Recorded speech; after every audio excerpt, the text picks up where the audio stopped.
नमस्कार। हम सभी ने बीते दिनों में देश का सामर्थ्य और उसका संयम दोनों देखा। मैं सबसे पहले भारत की पराक्रमी सेनाओं को, सशस्त्र बलों को,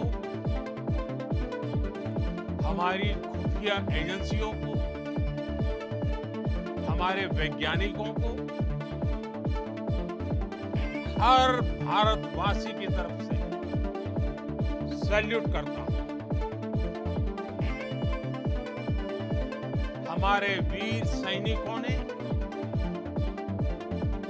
ऑपरेशन सिंदूर के लक्ष्यों की प्राप्ति के लिए असीम शौर्य का प्रदर्शन किया। मैं उनकी वीरता को,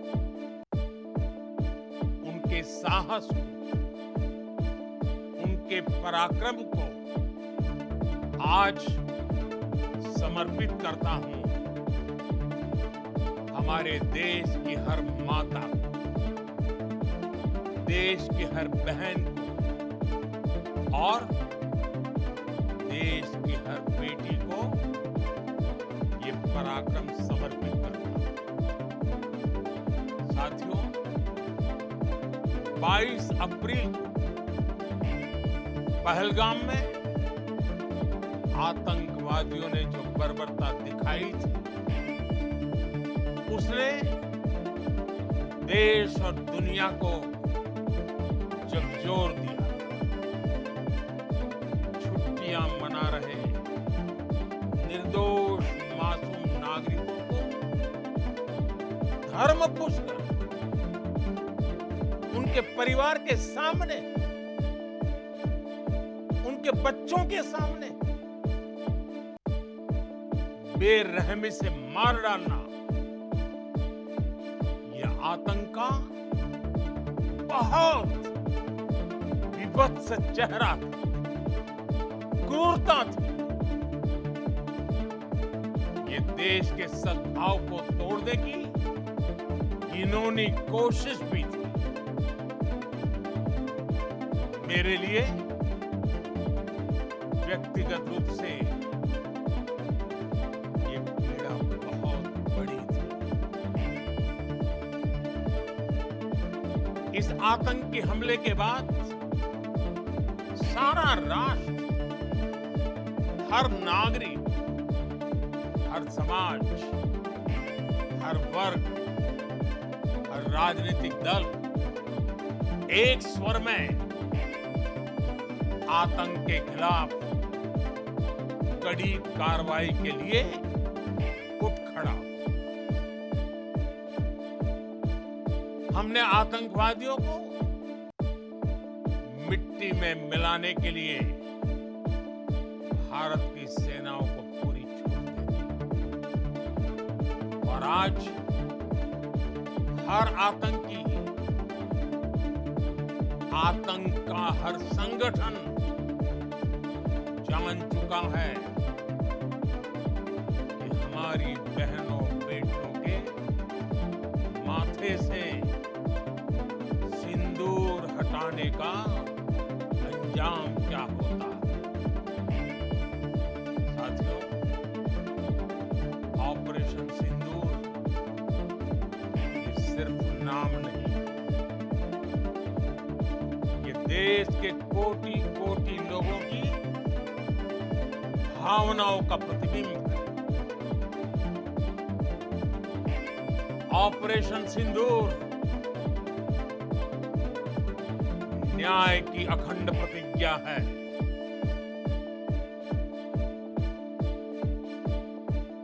6 मई की देर रात, 7 मई की सुबह पूरी दुनिया ने इस प्रतिज्ञा को परिणाम में बदलते देखा। भारत की सेनाओं ने पाकिस्तान में आतंक के ठिकानों पर, उनके ट्रेनिंग सेंटर्स पर सटीक प्रहार किया। आतंकियों ने सपने में भी नहीं सोचा था कि भारत इतना बड़ा फैसला ले सकता है। लेकिन जब देश एकजुट होता है, नेशन फर्स्ट की भावना से भरा होता है, राष्ट्र सर्वोपरि होता है, तो फौलादी फैसले लिए जाते हैं, परिणाम लाकर दिखाए जाते हैं। जब पाकिस्तान में आतंक के अड्डों पर भारत की मिसाइलों ने हमला बोला, भारत के ड्रोन्स ने हमला बोला, तो आतंकी संगठनों की इमारतें नहीं, बल्कि उनका हौसला भी थर्रा गया। बहावलपुर और मुरिद के जैसे आतंकी ठिकाने एक प्रकार से ग्लोबल टेररिज्म की यूनिवर्सिटी रही है। दुनिया में कहीं पर भी जो बड़े आतंकी हमले हुए हैं, चाहे 9/11 हो, चाहे लंदन ट्यूब बॉम्बिंग हो, या भारत में दशकों से जो बड़े बड़े आतंकी हमले हुए हैं, उन सब के तार कहीं न कहीं आतंक के इन्हीं ठिकानों से जुड़ते रहे। आतंकियों ने हमारी बहनों का सिंदूर उजाड़ा, इसलिए भारत ने आतंक के ये हेडक्वार्टर्स उजाड़ दिए। भारत के इन हमलों में 100 से अधिक खूंखार आतंकवादियों को मौत के घाट उतारा गया। आतंक के बहुत सारे आका बीते 2.5-3 दशकों से खुलेआम पाकिस्तान में घूम रहे थे, जो भारत के खिलाफ साजिशें करते थे। उन्हें भारत ने एक झटके में खत्म कर दिया। साथियों, भारत की इस कार्रवाई से पाकिस्तान घोर निराशा में गिर गया, हताशा में गिर गया, बौखला गया। और इसी बौखलाहट में उसने एक और दुस्साहस किया। आतंक पर भारत की कार्रवाई का साथ देने के बजाय पाकिस्तान ने भारत पर ही हमला करना शुरू कर दिया। पाकिस्तान ने हमारे स्कूलों, कॉलेजों, गुरुद्वारों को, मंदिरों को, सामान्य नागरिकों के घरों को निशाना बनाया।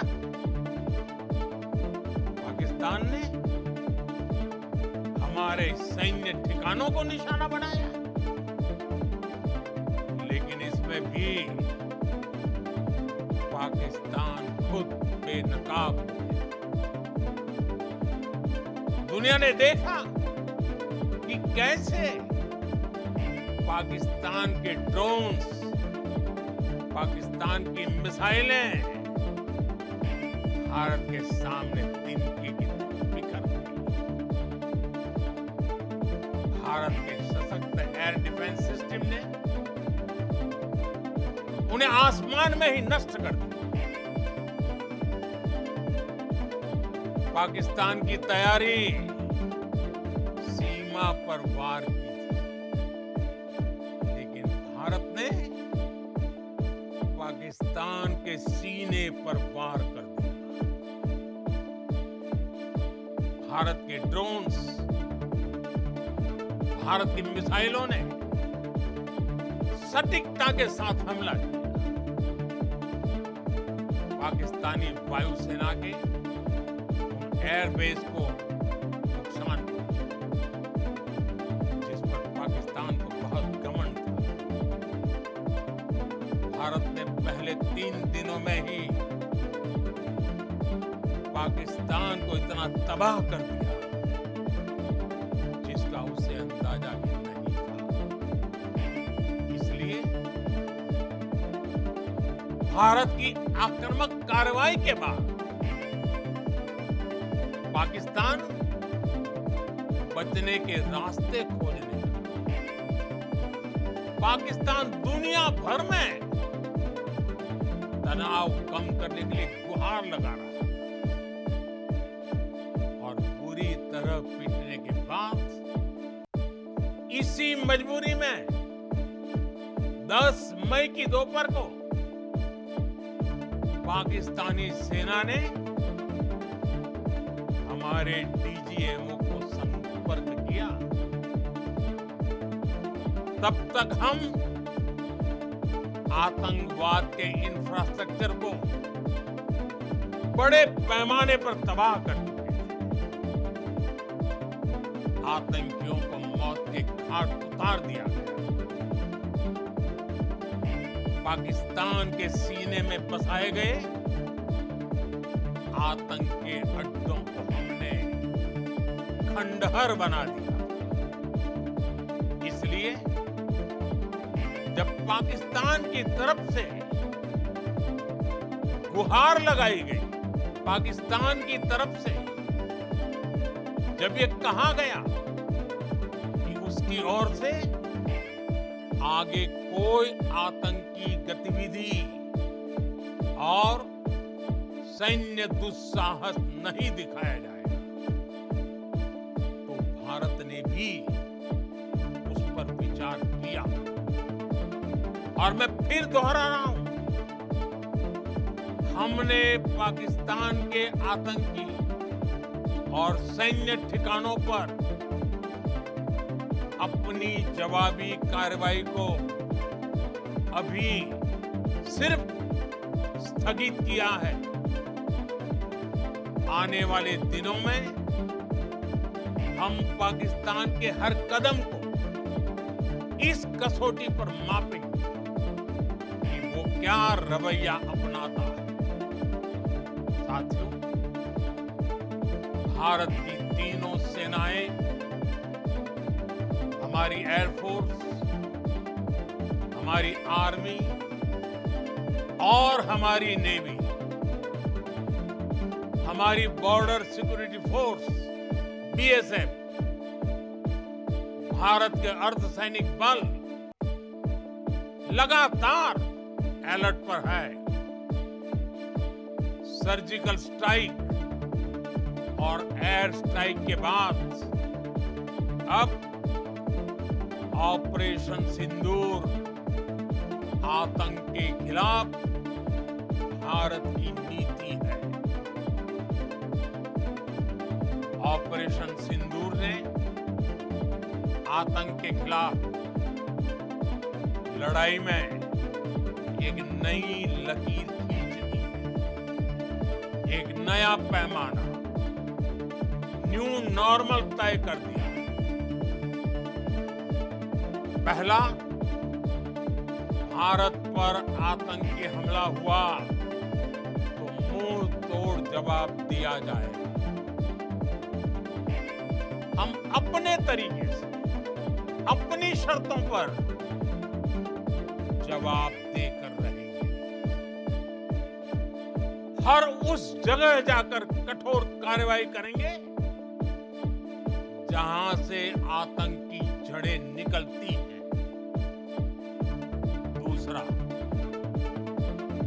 कोई भी न्यूक्लियर ब्लैकमेल भारत नहीं सहेगा। न्यूक्लियर ब्लैकमेल की आड़ में पनप रहे आतंकी ठिकानों पर भारत सटीक और निर्णायक प्रहार करेगा।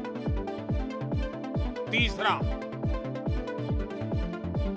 हम आतंक की सरपरस्त सरकार और आतंक के आकाओं को अलग अलग नहीं देखेंगे।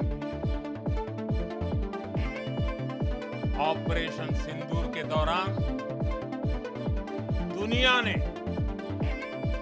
पाकिस्तान का वो घिनौना सच देखा है, जब मारे गए आतंकियों को विदाई देने पाकिस्तानी सेना के बड़े बड़े अफसर उमड़ पड़े। स्टेट स्पॉन्सर्ड टेररिज्म का ये बहुत बड़ा सबूत है।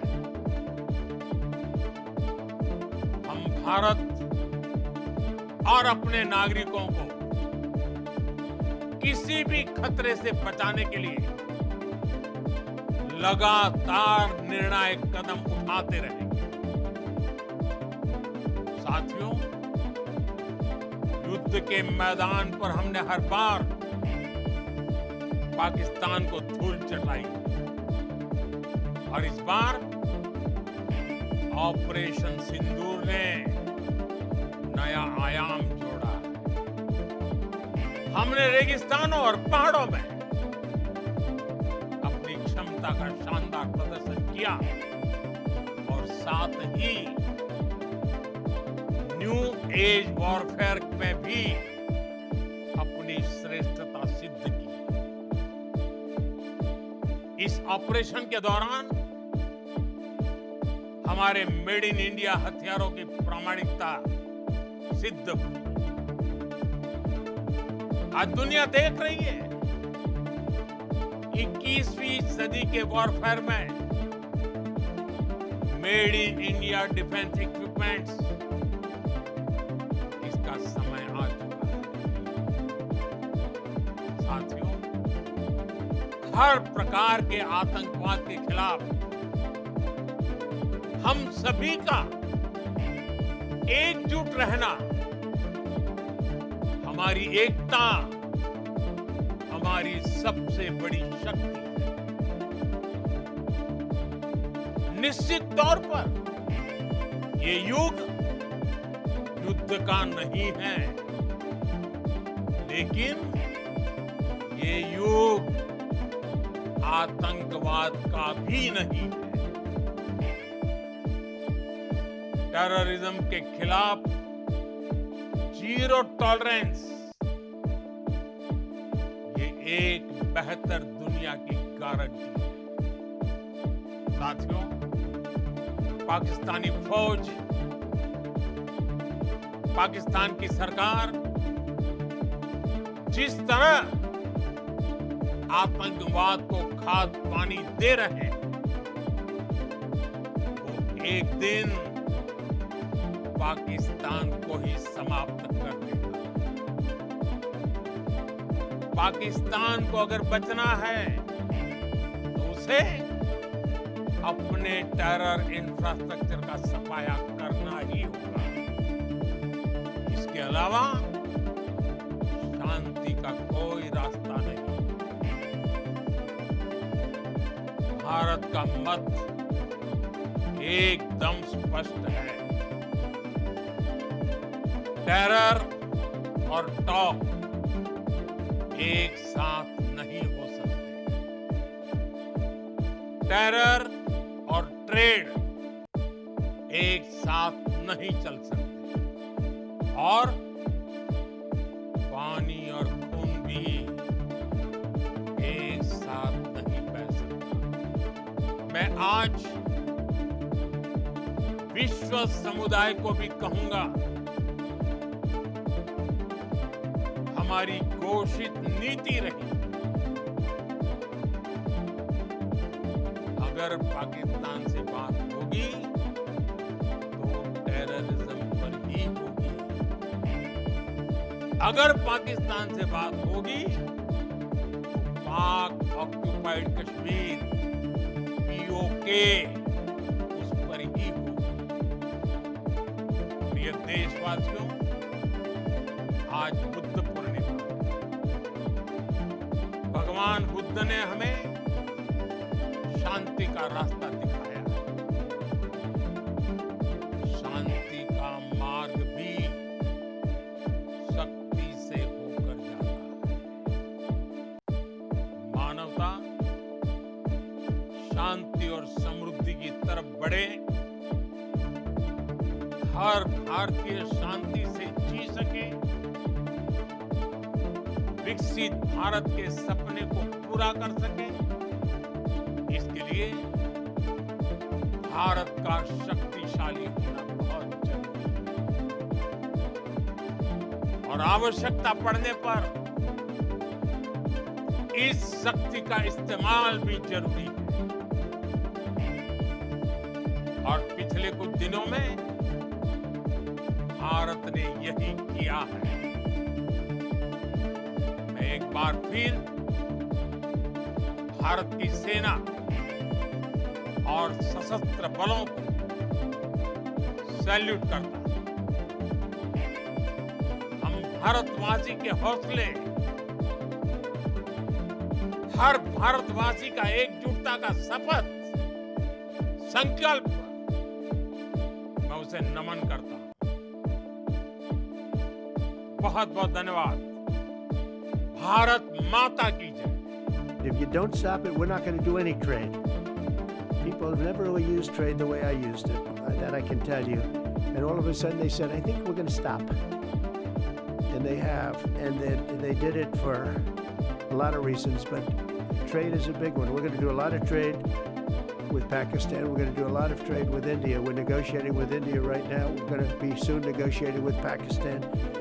And we stopped the nuclear conflict. I think it could have been a bad nuclear war. Millions of people could have been killed, so I'm very proud of that. I also want to thank Vice President Vance and Secretary of State Rubio for their work and efforts. They worked very hard on that.